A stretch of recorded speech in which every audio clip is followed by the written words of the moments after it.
거지꼴 아줌마가 김밥 팔러 들어온 건 아니고 서연의 차가운 시선이 은주를 훑습니다. 투스타면 뭐해? 결국 다방면아 국밥집 아줌마지. 면회소가 순식간에 얼어붙어요. 별 2개 달고도 이 꼴이야? 이런 가족둔 병사가 제대로 된 군인이 될 리 없어. 민수의 온몸이 떨리며 그만하세요. 제 이모예요. 절규합니다. 주변 병사들의 킥킥, 저런 가족 불쌍하다 조롱소리가 메아리치는데요.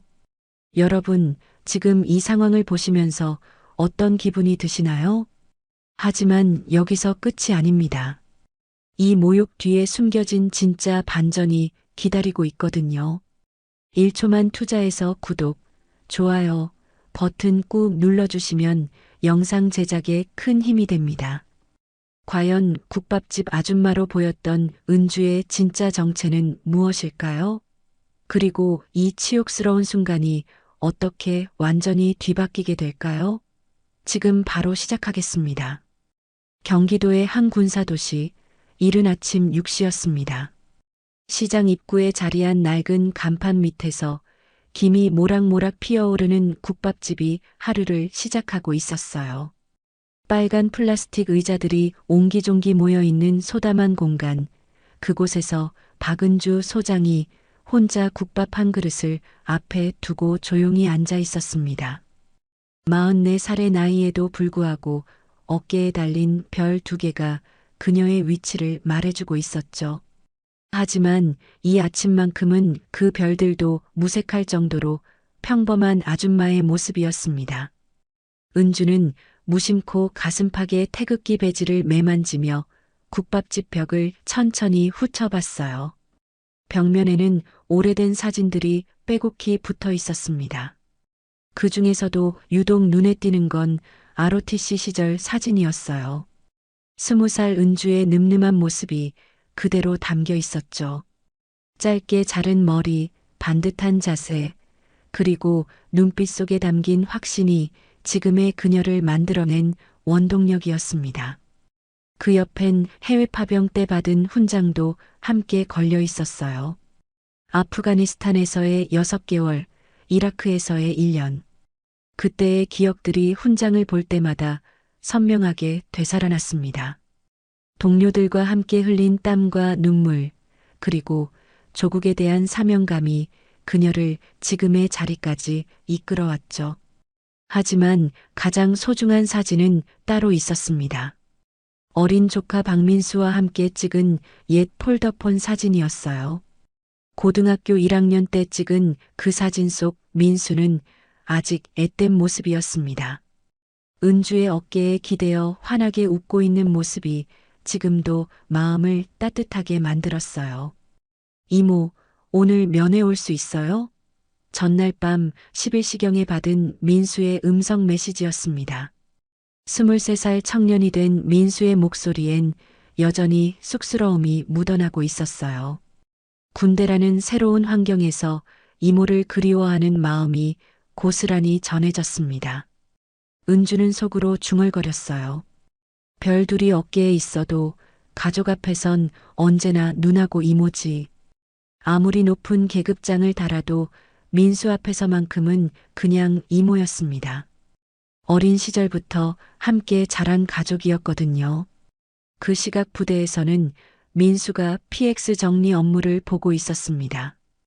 오전 6시부터 시작되는 일과 준비로 분주한 시간이었죠.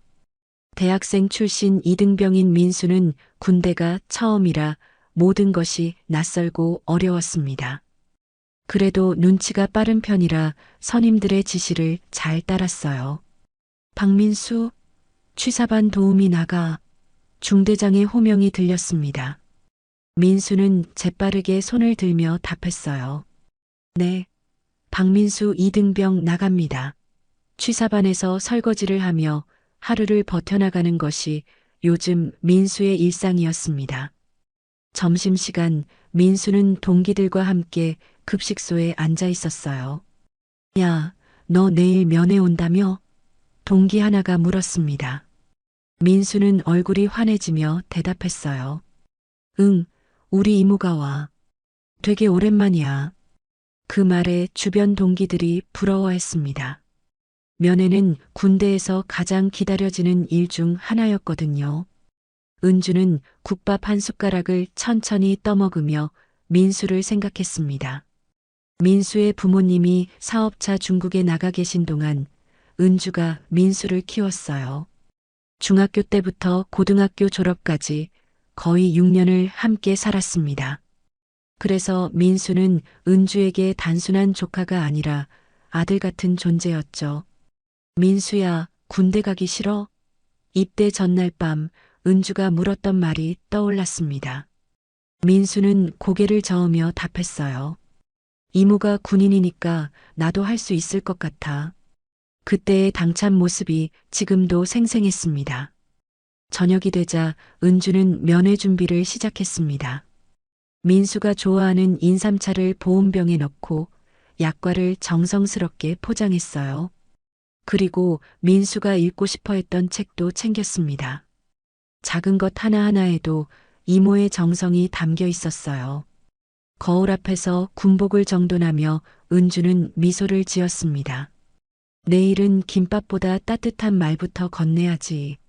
면회에서 가장 중요한 건 음식이 아니라 마음이었거든요. 민수에게 든든한 버팀목이 되어주고 싶었습니다.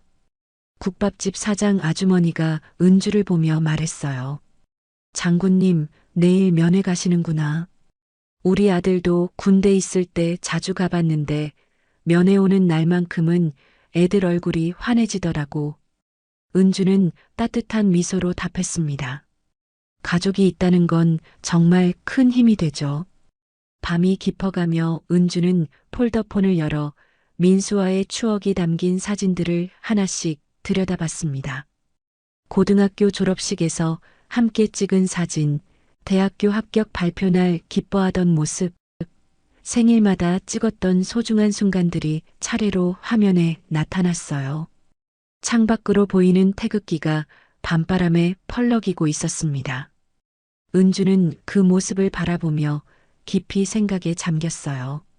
소장이라는 직책이 주는 무게감과 조카를 사랑하는 이모의 마음, 그 둘 사이에서 균형을 잡아가는 것이 때로는 쉽지 않았습니다.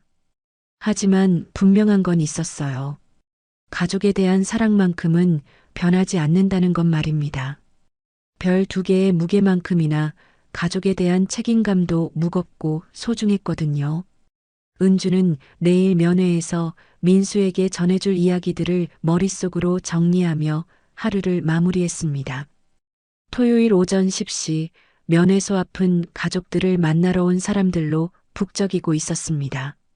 박민수 이등병은 초조하게 번호표를 꼭 쥐고 서 있었어요. 73번이라고 적힌 작은 종이 조각이 그에게는 세상에서 가장 소중한 것처럼 느껴졌습니다. 민수는 시계를 자꾸 들여다봤어요. 이모가 언제 올까 궁금해서 견딜 수가 없었거든요. 주변엔 정장을 차려입은 부모님들, 예쁘게 화장한 누나들, 깔끔한 정장 차림의 형들이 줄지어 서 있었습니다. 모두들 면회를 위해 단정하게 차려입고 온 모습이었어요. 그때였습니다. 면회소 입구 쪽에서 익숙한 실루엣이 나타났어요. 낡은 바람막이 점퍼에 국밥집 앞치마를 허리에 걸친 40대 여인의 모습이었습니다. 머리는 대충 고무줄로 묶여 있었고 양손에는 김밥통과 인삼차가 담긴 보온병이 들려 있었어요. 바로 민수의 이모 박은주였습니다. 하지만 지금의 그녀 모습은 어제 국밥집에서 보던 모습 그대로였어요. 군복 대신 평상복, 그것도 평범한 동네 아줌마의 차림새였습니다.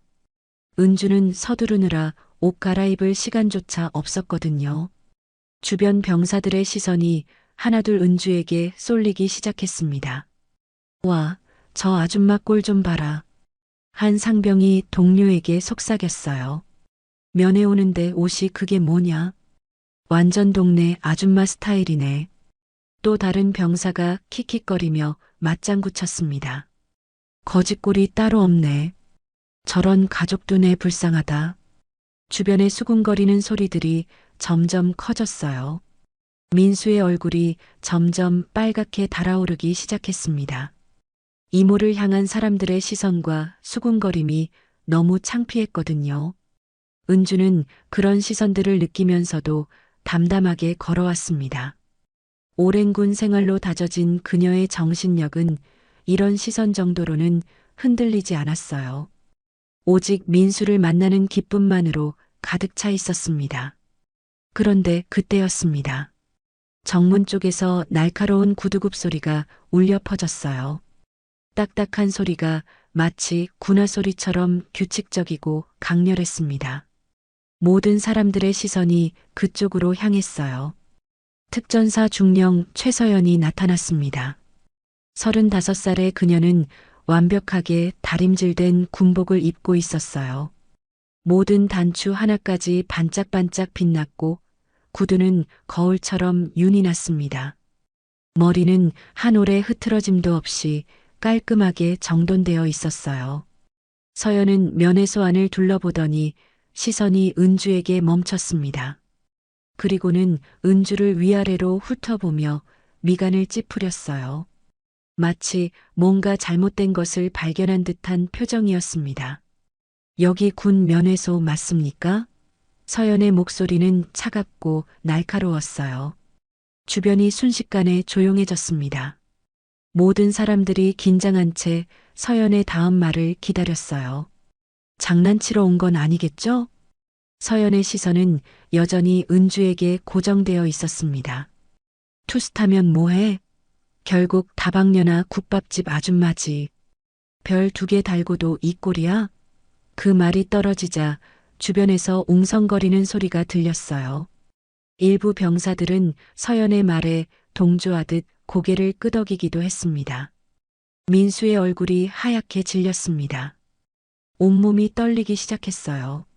자신의 소중한 이모가 이런 모욕을 받는 걸 지켜보기가 너무 괴로웠습니다. 그만하세요.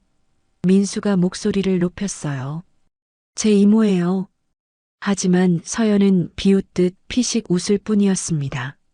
아이고, 투스타 이모라더니 내가 기대한 건 멋진 장군님이었는데 이 꼴이 뭐야? 별 2개 달고도 결국 다방면아 국밥집 아줌마지. 이런 가족 둔 병사가 제대로 된 군인이 될 리 없어. 군기가 완전히 썩었네. 이런 가족을 둔 병사가 제대로 된 군인이 될 수 있겠어? 민수는 주먹을 꽉 쥐었습니다. 손톱이 손바닥에 파고들 정도로 세게 쥐었어요. 하지만 계급상 아무것도 할 수 없었습니다. 이등병인 자신이 중령에게 대들 수는 없었거든요. 그때 은주가 조용히 가방을 바닥에 내려놓았습니다. 그리고 서연을 똑바로 바라보며 차분한 목소리로 말했어요. 군기는 차림새에서 오는 게 아닙니다. 그녀의 목소리에는 흔들림이 전혀 없었습니다. 태도에서 시작되지요. 서연은 그 말에 코웃음을 쳤어요. 태도? 지금 나한테 훈계하는 거야? 목소리가 점점 날카로워졌습니다. 여기가 어딘 줄 알고 감히. 하지만 은주는 여전히 침착했습니다. 오랜 군 생활로 단련된 그녀에게는 이런 상황도 낯설지 않았거든요. 다만 민수가 상처받는 모습을 보는 게 가장 마음 아팠습니다. 주변은 이미 조롱 섞인 웃음과 수군거림으로 가득 찼어요. 면회 온 다른 가족들도 구경하듯 이쪽을 바라보고 있었습니다. 어떤 이는 고개를 저으며 혀를 찾고 어떤 이는 안쓰러운 표정으로 바라봤어요. 민수는 고개를 떨어뜨린 채 속으로 절규했습니다. 왜 이모까지 욕보여야 하는 거야? 이모가 자신 때문에 이런 모욕을 당하고 있다는 생각에 견딜 수가 없었어요. 서연은 승리한 듯한 표정으로 주변을 둘러봤습니다. 자신의 권위가 확실히 서는 것 같아 기분이 좋았어요. 이런 식으로 면회 와서 부대 분위기 망치지 말고 다음부턴 좀 단정하게 와. 마지막 일격을 가하듯 말했습니다. 은주는 여전히 조용했지만 그녀의 눈빛 깊숙한 곳에서 무언가가 변하고 있었습니다. 오랫동안 감춰왔던 진짜 모습이 깨어나려 하고 있었어요. 바로 그 순간이었습니다. 은주의 낡은 폴더폰이 울렸어요. 짧고 날카로운 벨소리가 면회소 안의 웃음소리를 순식간에 잠재웠습니다. 모든 사람들의 시선이 그 작은 폰으로 향했어요. 은주는 폴더폰을 천천히 열었습니다. 화면에 뜬 발신자 표시를 확인한 그녀의 표정이 미묘하게 변했어요. 그리고 단 한마디만 말했습니다. 특전사 군기가 찢어졌습니다. 목소리는 여전히 차분했지만 그 속에 담긴 권위는 달랐어요. 바로 잡아야겠습니다. 서연은 그 말을 듣고 어이없다는 표정을 지었습니다. 뭐라고? 지금 뭔 소리 하는 거야? 하지만 은주는 더 이상 대답하지 않았어요. 그저 조용히 전화를 마치고 폰을 접었을 뿐이었습니다. 3분도 채 지나지 않아 멀리서 굉음이 들려왔습니다. 처음에는 작은 소음 같았지만 점점 커지더니 하늘을 가르는 엄청난 소리가 되었어요. 모든 사람들이 하늘을 올려다봤습니다. 상공에서 UH-60 블랙호크 헬기가 나타났습니다. 거대한 프로펠러가 일으키는 바람이 면회소 주변 나무들을 휘청거리게 만들었어요. 헬기는 면회소 바로 옆 연병장에 착륙 준비를 시작했습니다. 저게 뭐야? 헬기가 왜 여기에? 면회 온 가족들과 병사들이 웅성거리기 시작했어요. 서연도 당황한 표정으로 하늘을 쳐다봤습니다. 이런 상황은 전혀 예상하지 못했거든요. 헬기가 연병장에 착륙하자 강한 바람이 사방으로 흩어졌습니다. 먼지가 일어나고 나뭇잎들이 사방으로 날렸어요. 그 강한 바람을 뚫고 특전사령관이 헬기에서 내렸습니다. 사령관의 계급장이 햇빛에 반짝였어요. 그는 곧장 면회소 쪽으로 걸어왔습니다. 소장 박은주가 직접 나섰다고? 사령관이 중얼거리는 소리가 바람에 실려 들렸어요. 그럼 내가 가야지. 특전사 이름이 걸린 일이니까. 면회소 안이 순식간에 술렁이기 시작했습니다. 헬기 소리와 사령관의 등장으로 분위기가 완전히 바뀐 거예요. 아까까지 킥킥거리며 웃던 병사들은 모두 입을 다물었습니다. 서연은 어리둥절한 표정으로 은주를 바라봤어요. 소장? 설마. 목소리가 떨리기 시작했습니다. 뭔가 잘못되었다는 걸 직감적으로 느끼고 있었거든요. 그때 은주가 천천히 허리에 둘러매고 있던 국밥집 앞치마를 벗어내기 시작했습니다. 국밥 냄새와 기름때가 밴 그 낡은 앞치마 아래에서 깔끔하게 다림질된 전투복이 드러났어요. 마치 연극 무대에서 가면을 벗듯 평범한 아줌마에서 군인으로 변해가는 순간이었습니다. 은주의 눈빛이 완전히 달라졌습니다. 아까까지의 온화한 이모의 모습은 온데간데 없고 아프가니스탄 사막과 이라크 전선을 걸어온 군인의 차갑고 날카로운 눈빛이 되살아났어요. 그 순간 면회소의 공기 자체가 바뀌었습니다. 어깨를 쭉 펴고 선 그녀의 모습에서는 범접할 수 없는 위험이 뿜어져 나왔습니다. 내 조카를 욕보였다고? 은주의 목소리에 권위가 실렸어요. 그건 곧 군기를 찢은 거다. 그녀가 서연을 똑바로 바라보며 말했습니다. 특전사, 내가 바로잡겠다. 주변 병사들이 은주의 계급장을 확인하고는 깜짝 놀랐어요. 별 2개? 소장님이시네? 아까까지 거짓골 아줌마라고 비웃던 그들의 얼굴이 파랗게 질렸습니다. 민수는 눈물이 글썽한 채로 외쳤습니다. 이모. 아니, 소장님. 진짜 오셨네요. 그의 목소리에는 안도감과 자랑스러움이 가득했어요. 자신의 이모가 이렇게 대단한 분이라는 걸 다시 한번 깨달았거든요. 면회소의 공기가 단숨에 뒤집혔습니다. 아까까지 조롱 섞인 웃음소리로 가득했던 곳이 순식간에 조용해졌어요.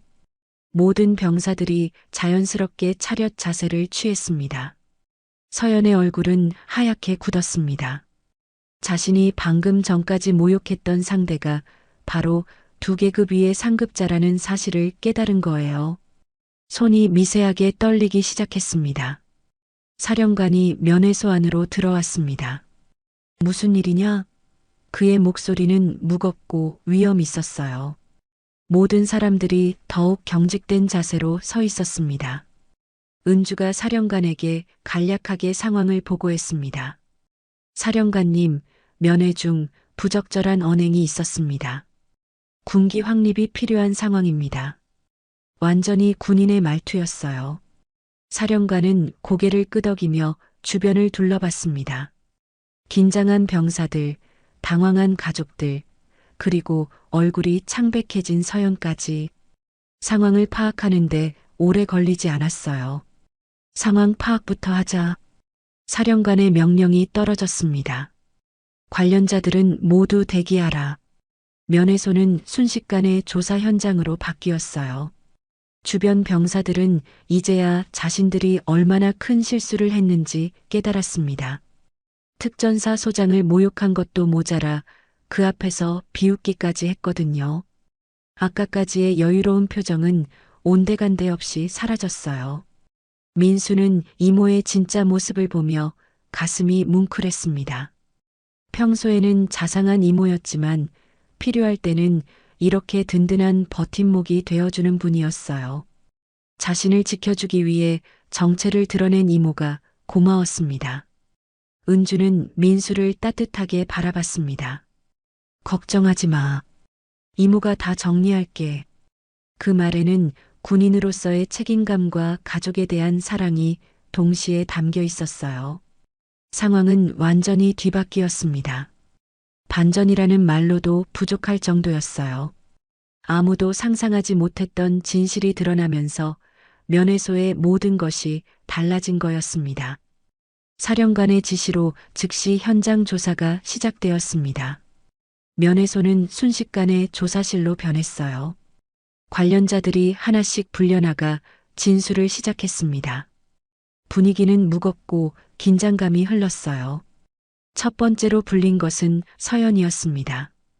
그녀는 여전히 당당한 모습을 유지하려 애썼어요. 면회 대기 중 기강회의가 있어 교육차 지도했습니다. 서연의 목소리는 차분했지만 어딘지 경직되어 있었습니다. 은주가 반박했어요. 교육이라 쓰고 모욕이라 읽혔다는 증언이 있습니다.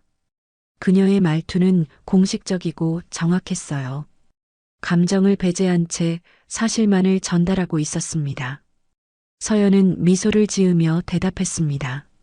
소장님, 정책상 절차는 제가 더 잘 압니다. 마치 자신이 현장을 더 잘 안다는 듯한 태도였어요. 신병 교육에는 때로 강한 표현이 필요합니다. 사령관이 면회소 관리병에게 물었습니다. CCTV 확인이 가능한가? 관리병은 당황한 표정으로 답했어요. 죄송합니다. 오늘 오전부터 저장 장치에 오류가 생겨서. 서연은 팔짱을 끼고 의미심장한 미소를 지었습니다. 참 안타깝네요. 카메라는 늘 중요한 순간에 고장나곤 하죠. 그 말에는 여유로움이 묻어나고 있었어요. 바로 그때였습니다. 구석에서 조용히 서 있던 한 병사가 조심스럽게 손을 들었어요. 죄송합니다. 말씀드려도 될까요? 모든 시선이 그에게 향했습니다. 저는 면회소 안내병 김상훈 일병입니다. 그의 목소리는 떨리고 있었어요. 오늘 소리가 좀 크게 나길래 혹시 문제가 생길까봐 제 개인 녹음기에 현장음을 녹음했습니다. 순간 면회소 안이 정적에 휩싸였습니다. 서연의 얼굴에서 여유로운 미소가 사라졌어요. 손이 미세하게 떨리기 시작했습니다. 예상하지 못한 변수가 나타난 거였거든요. 사령관이 엄숙한 표정으로 말했습니다. 재생해보자. 김상훈 일병은 떨리는 손으로 작은 녹음기를 꺼냈어요. 오래된 기계였지만 음질은 선명했습니다. 녹음기에서 서연의 목소리가 흘러나왔습니다. 투스타 이모 믿고 잘난 척하지 마. 여긴 특전사야. 별 2개도 소용없어. 그녀의 날카롭고 비하하는 말투가 생생하게 재생되었어요. 연병장은 잠시 정적에 휩싸였습니다.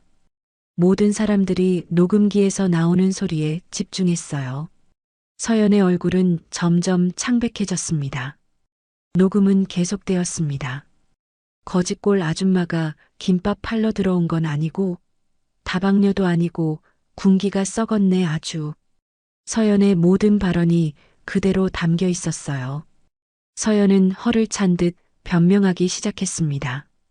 이건 군기 확립을 위한 표현이었습니다. 과장 편집이네요.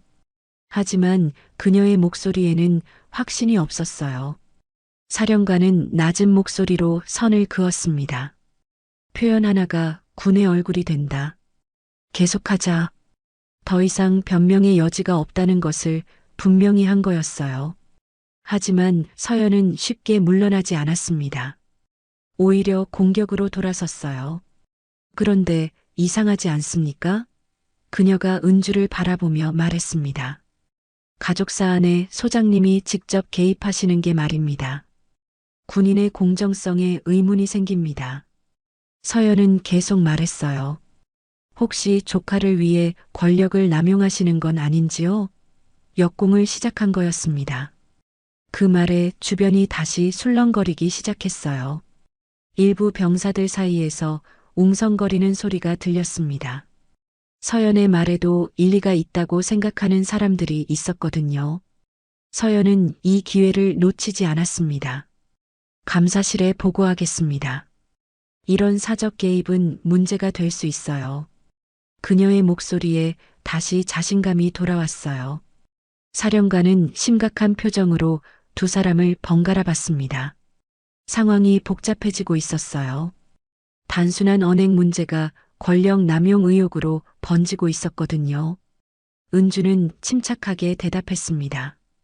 사령관님, 저는 절차에 따라 행동했습니다. 감정적 개입은 없었습니다. 하지만 서연의 반격으로 상황이 어려워진 것은 분명했어요. 그날 저녁 감사실로 급히 작성된 보고서가 전달되었습니다. 보고서에는 박은주 소장, 가족사안 개입 의혹이라는 제목이 굵은 글씨로 적혀 있었어요. 다음 날 아침 은주는 직무배제 통보를 받았습니다. 조사 기간 중 업무에서 제외한다는 공문이었어요. 국방색 텀블러에 담긴 인삼차는 식어가고 있었습니다. 국밥집 벽에 걸린 훈장들이 어둡게 보였어요. 은주는 그것들을 바라보며 깊은 생각에 잠겼습니다. 가족을 지키려 한 일이 오히려 독이 되어 돌아온 거였어요. 민수는 부대에서 이 소식을 들었습니다. 자책감이 몰려왔어요. 내가 이모를 끌어들였어. 내가 약해서. 스스로를 탓하는 마음이 컸습니다. 한편 서연은 병사들을 개별적으로 불러 압박하기 시작했어요. 다들 현명하길 바란다. 불필요한 증언은 커리어에 좋지 않다. 은근한 협박이었습니다. 겁에 질린 한 상병이 거짓 진술서를 제출했어요. 민수 2등병이 먼저 소란을 피웠습니다. 라는 내용이었습니다. 거짓이 공식 기록으로 남게 된 거였어요. 사령관은 은주에게 조용히 말했습니다. 내가 옳을지도 모른다. 하지만 내가 직접 나섰기에 의심이 더 크다. 군은 감정보다 절차다. 현실적인 조언이었어요. 은주는 고개를 끄덕였습니다. 알겠습니다. 그래서 절차로 이기겠습니다. 그녀의 목소리는 확고했어요. 제 감정은 여기서 접겠습니다. 군기가 군인을 살립니다. 모든 게 무너지는 것 같은 밤이었습니다. 은주는 홀로 태극기를 펼쳐놓고 오랫동안 바라봤어요. 별둘은 권력이 아니라 책임이라는 걸 다시 한번 깨달았습니다. 그래서 더 무거워야 한다고 생각했어요. 직무배제 통보를 받은 다음 날 은주는 평소와 다름없이 국밥집에 앉아 있었습니다. 하지만 어깨에 별 2개는 무거웠어요. 아니, 그 별들이 지닌 의미가 흔들리고 있었습니다. 감사실의 조사가 본격적으로 시작된 거였거든요. 서연의 반격은 생각보다 치밀했습니다. 그녀는 밤새 보고서를 작성했어요. 박은주 소장의 권력 남용 의혹이라는 제목 하에 여러 가지 의혹들을 나열했습니다. 조카를 위한 부당한 개입, 계급을 이용한 압력 행사, 군기 확립 방해 등이 주요 내용이었어요. 보고서는 번개처럼 군 상층부로 전달되었습니다. 국방부 감사실에서도 관심을 보이기 시작했어요. 여군 소장의 가족 특혜 의혹이라는 제목으로 언론에도 흘러나갈 가능성이 생겼습니다. 은주는 찬바람이 부는 국밥집에서 식어버린 인삼차를 바라봤어요. 숟가락을 천천히 내려놓으며 중얼거렸습니다. 내가 평생 지켜온 이 군복이 오늘은 나를 지켜주지 못하는구나. 벽에 걸린 태극기가 바람에 흔들리는 것처럼 그녀의 마음도 처음으로 흔들리고 있었어요. 벽에 걸린 훈장들이 평소보다 더 어둡게 보였습니다. 수많은 전장에서 목숨을 걸고 얻어낸 그 훈장들이 이제는 무용지물이 될 수도 있었어요. 부대에서는 민수가 괴로워하고 있었습니다. 생활관에서 동기들의 시선을 받으며 하루하루를 버텨나가고 있었어요. 야, 너 때문에 소장님이 큰일 났다며? 한 동기가 수군거렸습니다.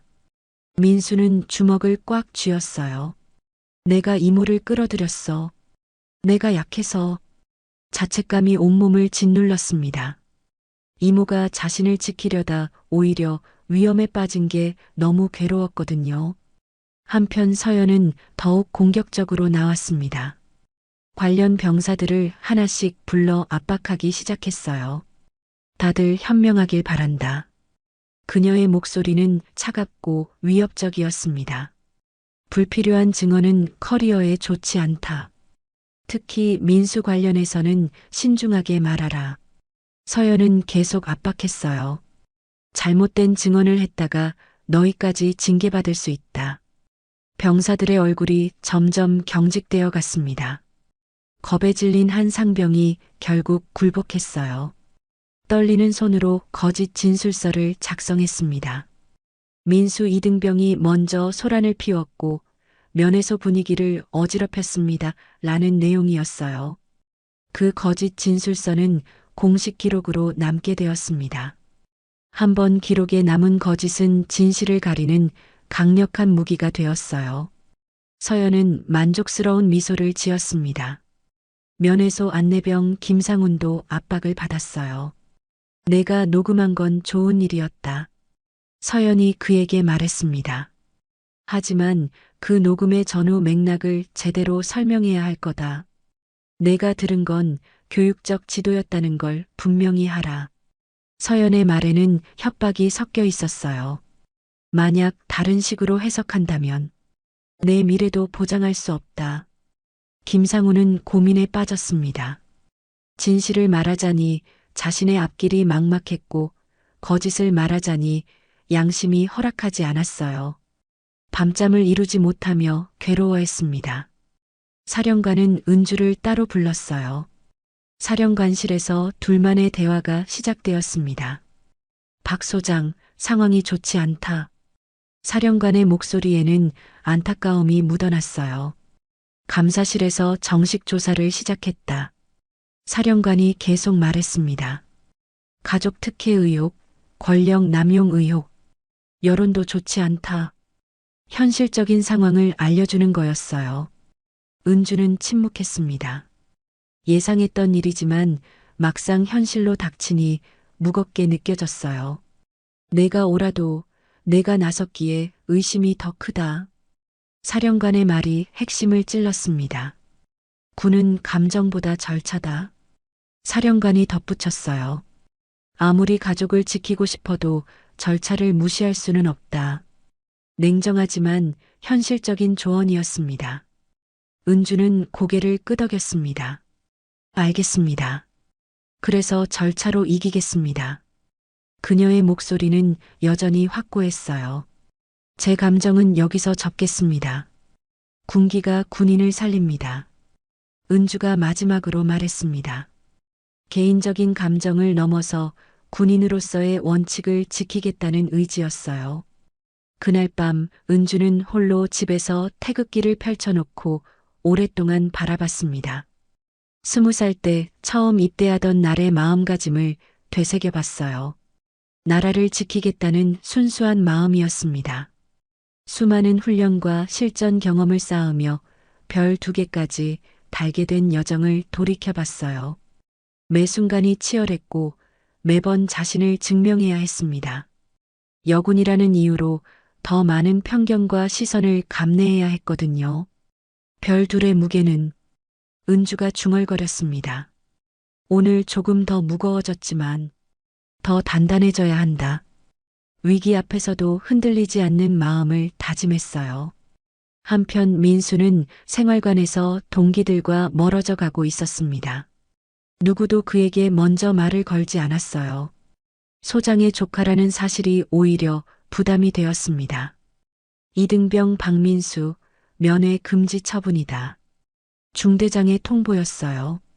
조사가 끝날 때까지 외부인과의 접촉을 금한다.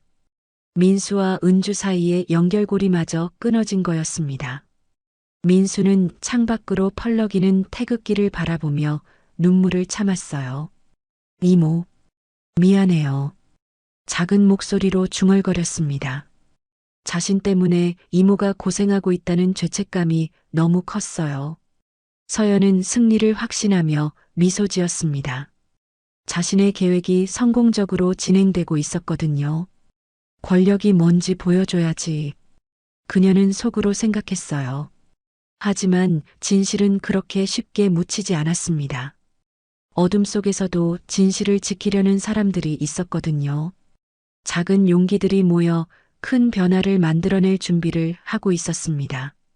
밤은 깊어갔고 태극기는 여전히 바람에 펄럭이고 있었습니다. 내일은 더 큰 시련이 기다리고 있을지 모르지만 진실의 힘은 결코 꺾이지 않을 거였어요. 며칠이 지난 어느 날 저녁, 민수는 중요한 결심을 했습니다. 생활관에서 동기들의 차가운 시선을 받으며 혼자 앉아있던 그가 갑자기 일어났어요. 이모의 힘이 아니라 내 목소리로 바로잡겠습니다. 민수는 조용히 생활관을 돌기 시작했습니다. 먼저 면회소에 있었던 병사들을 하나씩 찾아갔어요. 형, 그날 정말 무슨 일이 있었는지 다시 생각해 봐 주세요. 간절한 목소리였습니다. 처음에는 모두들 피했습니다. 서연의 압박 때문에 입을 다물고 있었거든요.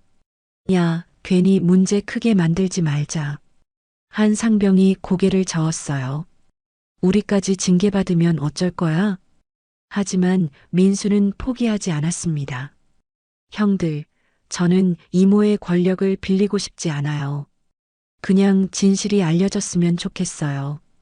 그의 진심이 담긴 말이 조금씩 병사들의 마음을 움직이기 시작했습니다. 가장 먼저 마음을 연 건 김상훈 일병이었어요. 면회소 안내병으로 그날 상황을 가장 가까이서 본 그였습니다. 민수야, 나도 사실 괴로웠어. 그의 목소리는 떨리고 있었어요. 내가 녹음한 걸로 오히려 상황이 나빠진 것 같아서. 김상훈은 죄책감에 시달리고 있었습니다. 서연 중령이 나를 계속 압박해. 말 바꾸라고. 민수는 김상훈의 손을 잡았어요. 형이 잘못한 게 아니에요. 진실을 기록해 준 거잖아요. 그의 말에 김상훈은 눈물을 글썽였습니다. 그래도 무서워. 내 미래가 걱정돼. 형 혼자가 아니에요. 민수가 다독였습니다. 우리가 함께하면 돼요. 그 말에 김상훈은 조금씩 용기를 얻기 시작했어요. 다음으로 민수는 그날 면회소에서 웃었던 병사들을 찾아갔습니다. 처음에는 모두들 회피했어요. 나는 별로 기억이 안 나. 그냥 지나가다 본 거야. 변명들이 쏟아졌습니다. 하지만 민수의 끈질긴 설득이 효과를 보기 시작했습니다.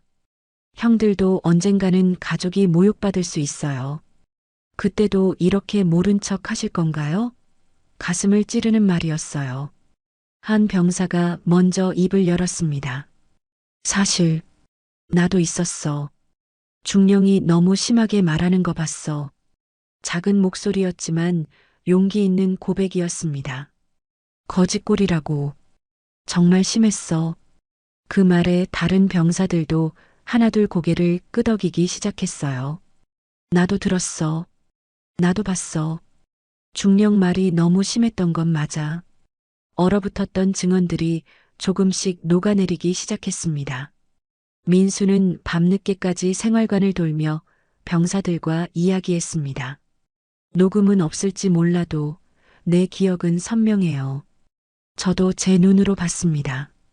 하나둘씩 진실의 증언자들이 나타났어요. 면회소 복도에서 우연히 10초짜리 동영상을 찍은 병사도 있었습니다. 이거 혹시 도움이 될까?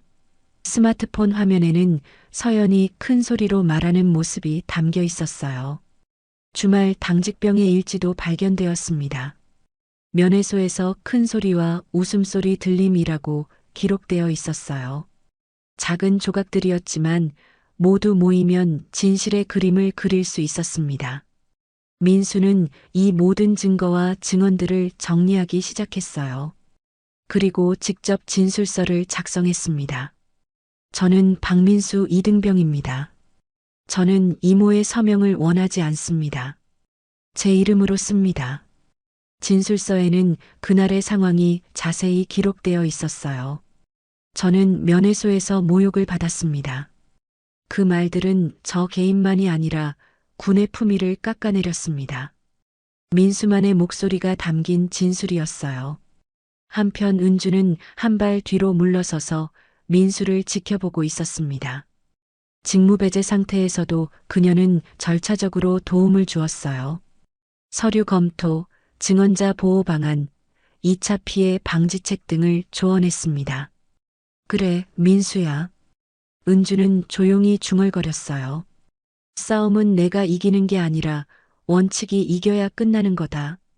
조카가 스스로 일어서는 모습을 보며 뿌듯해했습니다. 서연은 이런 움직임을 감지하고 더욱 압박을 가했습니다. 누가 민수를 부추기고 있는 거냐? 그녀는 의심의 눈초리를 보냈어요. 박 소장이 뒤에서 조종하는 게 아닌가? 하지만 병사들의 증언은 순수했습니다. 누군가의 조종이 아니라 양심의 소리였거든요. 중령님, 우리는 그냥 봤던 걸 말하는 거예요. 김상훈이 떨리는 목소리로 말했습니다. 거짓 진술서를 냈던 상병도 양심의 가책을 느끼기 시작했어요. 밤마다 잠을 이루지 못했습니다. 내가 거짓말을 했어. 괴로워하며 뒤척였어요.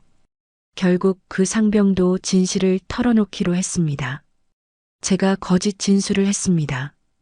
떨리는 목소리로 고백했어요. 서연 중령의 압박 때문이었어요.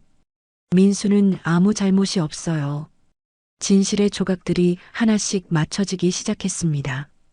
녹음 파일, 동영상, 일지, 그리고 무엇보다 용기 있는 증언들이 모였어요.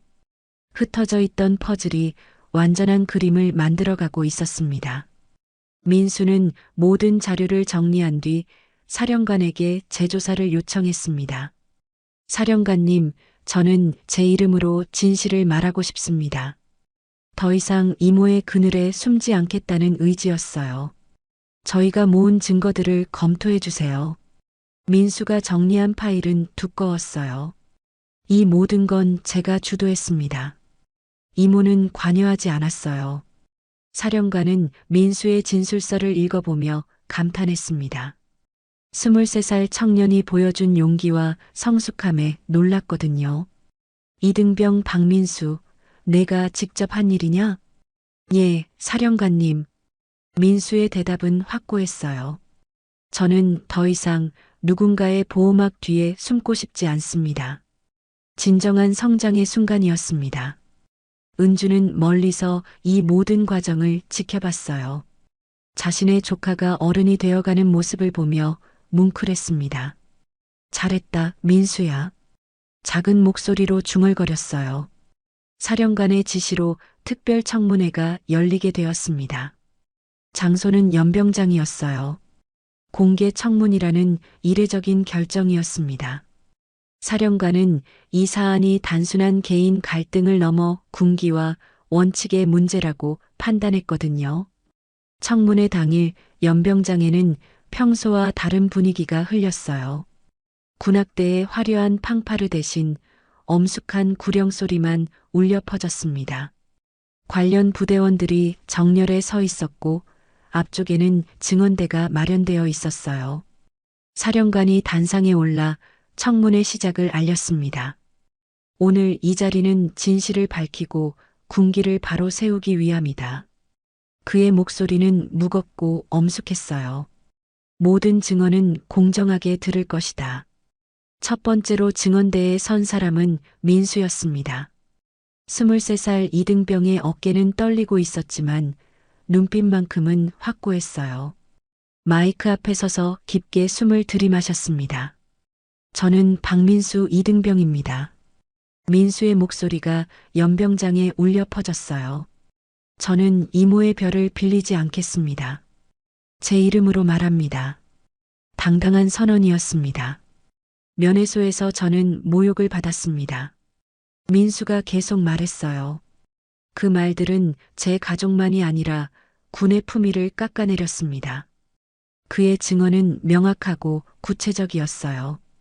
민수는 그날의 상황을 차근차근 설명했습니다. 중령님께서는 제 이모를 거짓골 아줌마라고 하셨습니다. 연병장이 조용해졌어요. 그리고 다방녀라는 표현도 사용하셨습니다. 청중석에서 작은 웅성거림이 들렸습니다. 병사들이 서로 시선을 주고받았어요. 그 순간의 충격이 되살아나고 있었습니다. 이어서 김상훈 일병이 증언대에 섰습니다. 저는 그날 녹음을 했습니다. 떨리는 손으로 녹음기를 들어 보였어요. 제가 직접 들은 것을 그대로 녹음했습니다. 녹음이 다시 재생되었습니다. 서연의 목소리가 연병장 전체에 울려 퍼졌어요. 투스타 이모 믿고 잘난 척하지 마.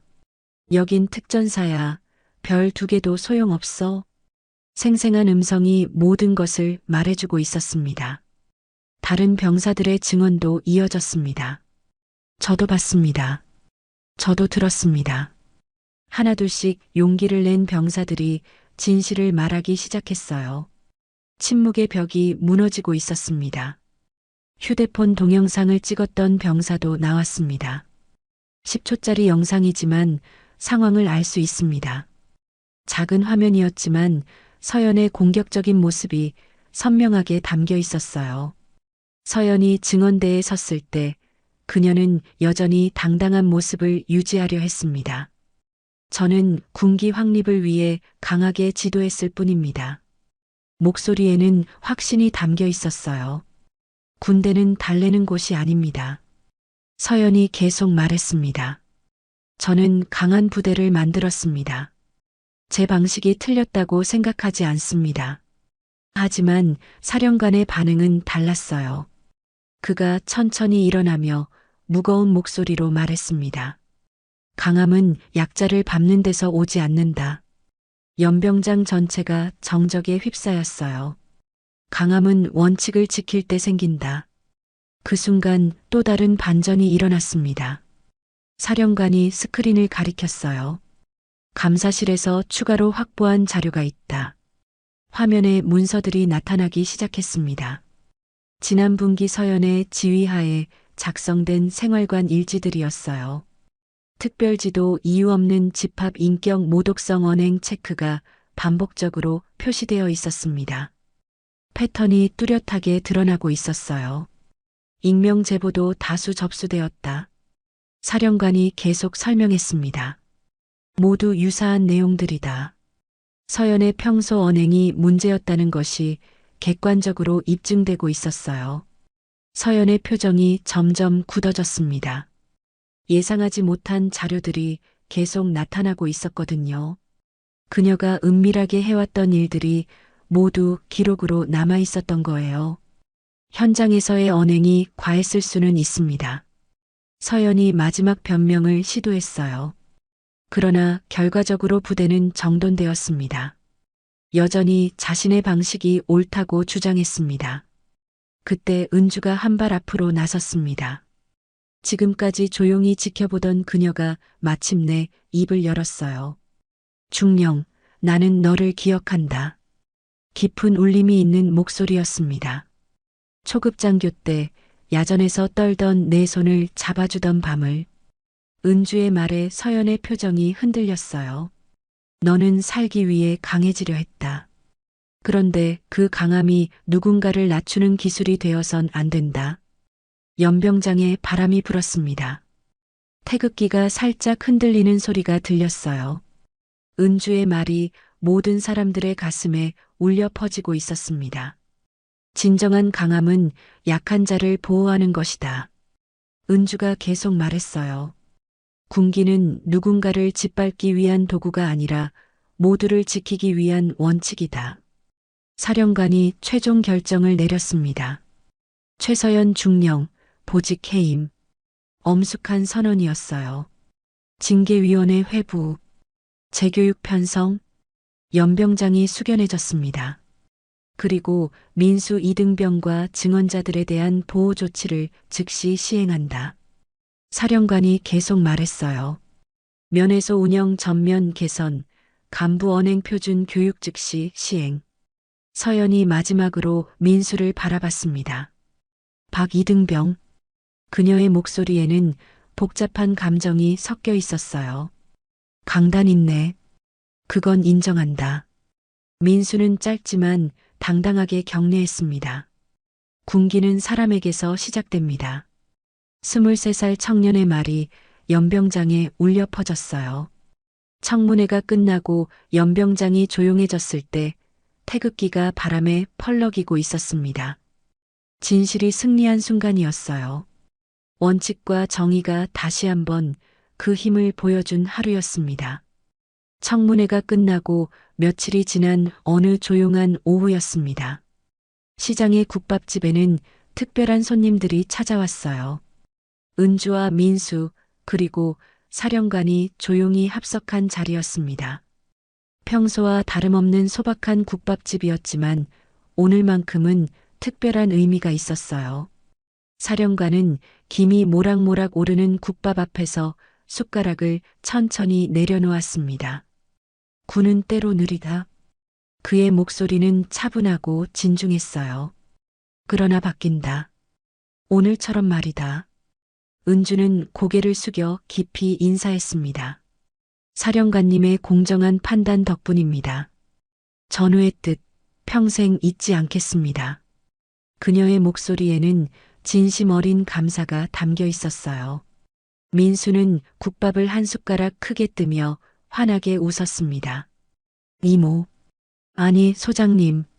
저는 이제 이모의 이름 없이도 당당하게 말할 수 있게 됐어요. 23살 청년의 얼굴에는 성숙함이 깃들어 있었어요. 은주가 따뜻한 미소를 지으며 대답했습니다. 좋다. 그러면 이제부터는 너의 이름으로 후임들을 지켜라. 그녀가 민수의 어깨를 가볍게 두드리며 말했어요. 군기는 왕관이 아니라 약속이다. 국밥집 사장 아주머니가 다가와서 말했습니다. 장군님, 이번에 정말 대단하셨더라고요. 동네에서 다 소문났어요. 그녀의 표정에는 자랑스러움이 가득했어요. 아닙니다. 은주가 겸손하게 말했어요. 제가 한 건 별로 없어요. 용기 있는 젊은이들이 진실을 밝혀낸 거예요. 민수와 다른 병사들을 생각하며 말하는 거였습니다. 사령관은 국밥을 한 숟가락 먹으며 감탄했어요. 이 맛 정말 오랜만이네. 군대 있을 때 생각난다. 잠시 추억에 잠긴 표정이었습니다. 그때도 이런 국밥집에서 힘을 얻곤 했지. 그날 저녁 민수의 생활관에는 변화가 일어나고 있었습니다. 민수는 이모에게서 받은 낡은 폴더폰을 소중히 간직하며 창가에 깨끗하게 다림질된 태극기를 새롭게 걸었어요. 태극기를 정성스럽게 다시며 중얼거렸습니다. 이모가 그러셨지. 군복은 언젠가 벗어도 태극기는 평생 가슴에 남는다고. 석양빛에 물든 태극기가 바람에 펄럭이며 그의 다짐을 들어주는 듯 했어요. 동기들이 하나둘 민수 주변으로 모여들었습니다. 민수야, 정말 대단했어. 너 덕분에 우리도 용기를 얻었어. 이제는 존경과 친근함이 섞인 시선들이었어요. 김상훈 일병이 민수에게 다가왔습니다. 민수야, 고마워. 너 때문에 나도 진실을 말할 용기를 얻었어. 그의 얼굴에는 후련함이 가득했어요. 이제야 잠을 편히 잘 수 있을 것 같아. 면회소에도 큰 변화가 일어났습니다. 규정 게시판에는 새로운 안내문이 굵은 글씨로 추가되었어요. 군의 품위는 말에서 시작된다. 모욕은 지도력이 아니다. 모든 면회객과 병사들이 볼 수 있도록 눈에 잘 띄는 곳에 붙어 있었습니다. 면회소 운영 방식도 전면 개선되었어요. CCTV 시스템이 정비되었고 면회 진행 과정에서의 부적절한 언행을 방지하는 매뉴얼이 새로 만들어졌습니다. 모든 간부들이 언행 표준 교육을 받게 되었어요. 부대 전체에 새로운 분위기가 형성되고 있었습니다. 병사들 사이에서 민수처럼 당당하게 말하자 는 분위기가 퍼져나갔어요. 부당한 일에 대해서는 용기 있게 목소리를 내는 문화가 자리 잡기 시작했습니다. 한편 서연은 재교육 과정을 받으며 깊은 반성을 하고 있었습니다. 자신의 잘못된 리더십 방식을 되돌아보며 진정한 강함이 무엇인지 깨달아가고 있었어요.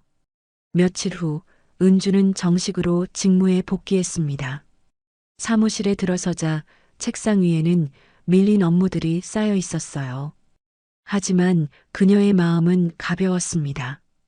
원칙과 정의가 승리했다는 확신이 있었거든요. 동료 간부들이 하나둘 찾아와 축하 인사를 건넸습니다. 소장님, 이번에 정말 멋있게 해내셨습니다. 덕분에 우리 부대가 더 건전해질 것 같아요.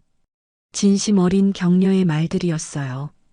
은주는 창밖으로 펄럭이는 태극기를 바라보며 조용히 자신의 내면에 답했습니다. 별 둘의 무게는 오늘 조금 더 무거워졌지만 더 단단해졌다.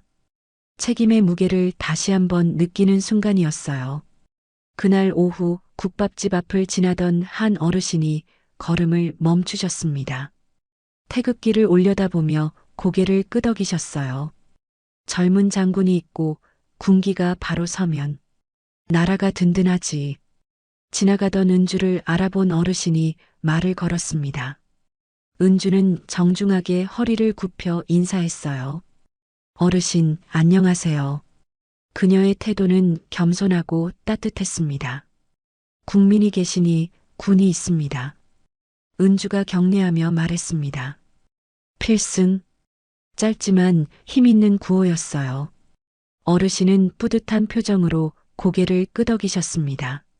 민수는 부대에서 새로운 역할을 맡게 되었습니다. 신병 교육 보조 업무였어요. 새로 들어오는 후배들에게 올바른 군 생활에 대해 알려주는 일이었습니다. 군대는 강한 자가 약한 자를 보호하는 곳입니다. 민수가 신병들에게 말했어요. 서로 존중하고 배려하는 것이 진정한 군기입니다. 그의 말에는 경험에서 우러나온 진실이 담겨 있었어요. 저녁이 되어 은주와 민수가 다시 국밥집에서 만났습니다. 이제는 자연스럽게 이모와 조카로 돌아간 시간이었어요. 이모, 오늘 하루 어떠셨어요? 민수가 환하게 웃으며 물었습니다. 바쁘지만 보람찼다. 은주가 대답했어요. 너는 어때? 후배들 가르치는 일이 힘들지 않니? 여전히 조카를 걱정하는 이모의 마음이었습니다. 전혀요. 오히려 재밌어요. 민수의 대답이었어요. 이모가 저에게 해주신 것처럼 저도 후배들에게 든든한 선배가 되고 싶어요. 국밥집 창밖으로 해가 지고 있었습니다. 노을빛이 태극기를 물들이며 하루를 마무리하고 있었어요. 은주와 민수는 조용히 국밥을 먹으며 평범하지만 소중한 시간을 보내고 있었습니다. 멀리서 바람이 불어와 태극기를 흔들었습니다. 그 모습을 바라보며 은주는 생각했어요. 진정한 승리는 누군가를 이기는 것이 아니라 원칙을 지키는 것이라고 말입니다. 그리고 그 원칙을 지키기 위해서는 용기 있는 사람들이 함께 일어서야 한다는 것을 다시 한번 깨달았어요. 별 둘의 무게는 여전히 무겁지만 이제는 그 무게를 짊어질 수 있는 든든한 동료들이 생겼습니다. 민수와 같은 용기 있는 젊은이들, 진실을 지키는 병사들, 그리고 정의를 실현하는 지휘관들이 함께하고 있었거든요.